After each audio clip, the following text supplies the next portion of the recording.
2022 has been a fantastic year for MMA fans. We witnessed crazy fights, excellent finishes, comebacks, newcomers, and also lots of hanging gloves of legendary fighters. In this video, we'll talk about the legends who retired in 2022 and remember the moments they gifted us forever. Donald "Cowboy" Cerrone. One of the best fighters in the UFC who never had the gold of the promotion. Once Donald "Cowboy" Cerrone was leading in different records, like most victories in the UFC until his last battle with 23 wins. Also, once he had a record for most finishes with 16 great performances and so on. His last UFC run could have been better. He fought 7 times. He could not earn a single victory, but he always shared the octagon with the best, like Ferguson, McGregor, Gaethje, Pettis, Price, and others. He had brutal high kicks and tremendous jiu-jitsu. He signed in the UFC in 2011. In his third appearance, Cowboy defeated one of the best 2021 fighters and former UFC lightweight champion, Charles Oliveira, via first-round TKO. He also defeated another former champion, Eddie Alvarez, in 2014, who later won the UFC gold against RDA. Do you think we are done? No. Cowboy also defeated another UFC former lightweight champion, Benson Henderson, which makes 3 victories against the champions. He fought anyone, anytime, anywhere, and that's why he earned all the love and respect. Zabit Magomedsharipov. Zabit is one of the brightest stars that could not shine as much as he could because of different injuries. The last time he competed was in 2019, but in 2022, he officially announced retirement since he was tired from his health issues and could not compete at a high level. However, Zabit is the man who earned 6 victories in the UFC and never suffered a defeat. In these 6 bouts, he earned 3 submission victories, including one of the most beautiful knee bars against Brandon Davis and incredible battles with Jeremy Stephens and Calvin Kattar in his latest performances. In the UFC, he did not have a chance to earn a TKO/KO victory.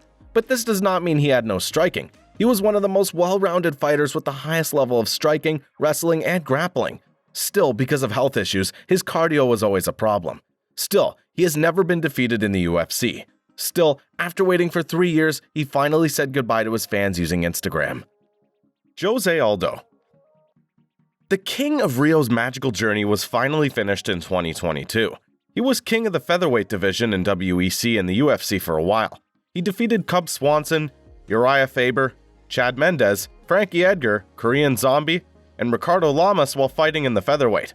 Aldo even became the #1 ranked pound-for-pound fighter in the UFC. After facing a brutal defeat with McGregor, everyone thought Jose's time was over. After that defeat, Jose fought 6 times in featherweight and earned 3 victories. He decided to change the weight category and start everything from the new page, where Marlon Moraes tried to welcome him. Still, even though Jose fought well, he suffered a split decision loss. He was given another title shot in the bantamweight division against Petr Yan. He started fighting well, landing great punches, but Petr Yan finished him in the final round. That was a time when people thought that Jose would never fight again after being on 3 losing streaks. Still, he again believed in himself to get back into the octagon. He earned 3 victories in a row against the division's top contenders, like Marlon Vera, Pedro Munhoz, and Rob Font. He said it was his final run for the title, but Merab Dvalishvili was the one who stopped him again. Jose Aldo hung his gloves in the ring, understanding it was the last time he graced the octagon from inside. TJ Dillashaw is one of the best bantamweight champions, winning the title twice in the UFC. Still, his last years were never the best. In 2019, he suffered a defeat against Henry Cejudo. He lost the title, and in addition, he was banned from the UFC because of prohibited substances. He lost 2 years of his prime because of these restrictions. He came back against Corey Sandhagen, held one of the greatest fights in the division's history, and earned split decision victory. It was enough to earn another title shot, and he shared the cage with Aljo Sterling in October 2022. It looks like he entered the octagon with a shoulder injury. Still, his fantastic wrestling skills of Aljamain made his injury even worse. TJ was injured early and could not use his hands. Aljo easily controlled him on the ground and finished the fight via TKO in the 2nd round. After this fight, TJ had to do surgery and be out for at least another year, so he decided to retire and focus on other things. Frankie Edgar. One of UFC's most loved and respected fighters retired the following year. It's crazy how a guy like Edgar, with a 173cm reach, won the gold of the UFC in the lightweight division. He defeated legendary BJ Penn twice in a row and shared the octagon with Benson Henderson twice. After that, he changed the weight category and moved down to featherweight. He fought with every possible top contender, but he started with the greatest Jose Aldo and suffered defeat in his divisional debut. He defeated widely famous Charles Oliveira, Cub Swanson, Uriah Faber, Chad Mendes, Yair Rodriguez, and Jeremy Stevens in the featherweight. He earned the title shot against Holloway, but Max was just on another level and trounced him.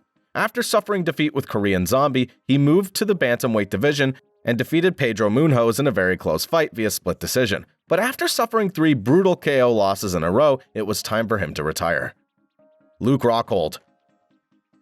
Luke Rockhold was one of the most talented middleweights of all time, which could not hold a long career because of injuries, but it was long enough to win the gold of the UFC.